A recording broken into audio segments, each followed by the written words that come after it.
Today's video is all about seller financing, also known as a seller carry. I'm Kelley Norton, your AZ Realty lady, and subscribe to the channel. Actually, you know what? Smash that button because I definitely want you to be able to see other videos if you enjoy this video. Hi, I'm Kelley Norton, your AZ Realty lady at EXP Realty. Count on me for all things Arizona real estate.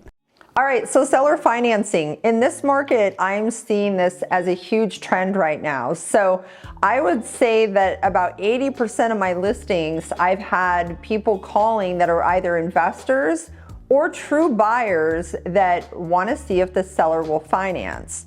And you might ask, why are people doing that? Well, interest rates are a little bit higher, so some people want to keep more of their reserves. They want to keep more of their credit available in case the market does drop, then they can buy more investment properties. So that would be one reason.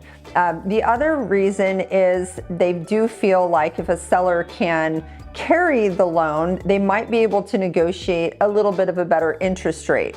And that's what I'm seeing with a lot of the financed home buyers, not investors, but financed home buyers. They're really wanting to try and get that interest rate a little bit lower. Typically on seller financing, you'll see either a really high interest rate and they may offer lower in down payment, or they'll offer a lot more in down payment and they want a little bit lower of an interest rate.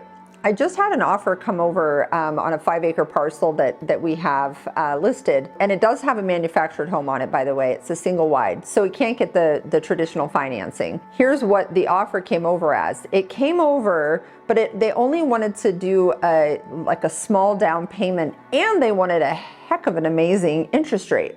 And when this is not good for you is because, guys, if you're holding this note for 2 years, and you're amortizing it over 30, but you're holding it for 2. If the buyer goes into default, if you think about commissions that are paid by the seller and closing costs, and let's say they're only doing a $30,000 down on like a $350,000 or $400,000 parcel, there's not much left there for you, if anything, after you've paid commissions.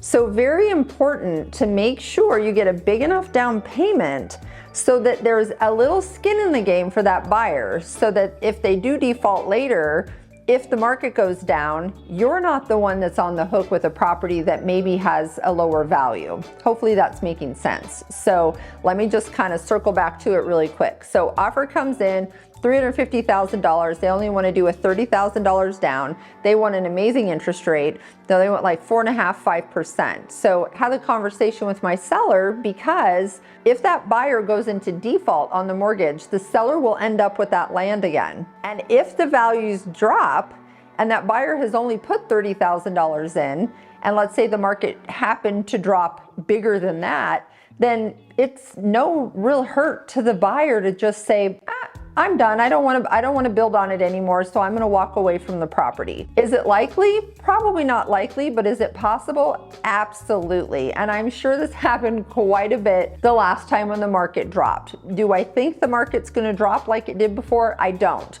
But nobody has that crystal ball. So as a seller, it's very, very important to be cognizant of it. Just understand what the possibility is if you go that route. So anyhow, if you are a buyer and you are not able to get financing in a traditional way, or if the property for some reason cannot qualify for traditional financing, it is a great thing to look into doing seller financing. So usually a seller isn't going to want to hold it for too long. So I normally see it under 5 years, and then you amortize it over 20 or 30 years. So for example, on that $350,000 parcel, the payment ended up being right around $1,980. It was amortized over 30 years, and it was agreed to be paid off in 24 months. So 2-year note. Hopefully that's kind of making a little bit of sense for you. All right, so another thing to keep in mind is that if you're the seller and you're holding the note for the buyer, if you have property, let's say that the buyer wants to take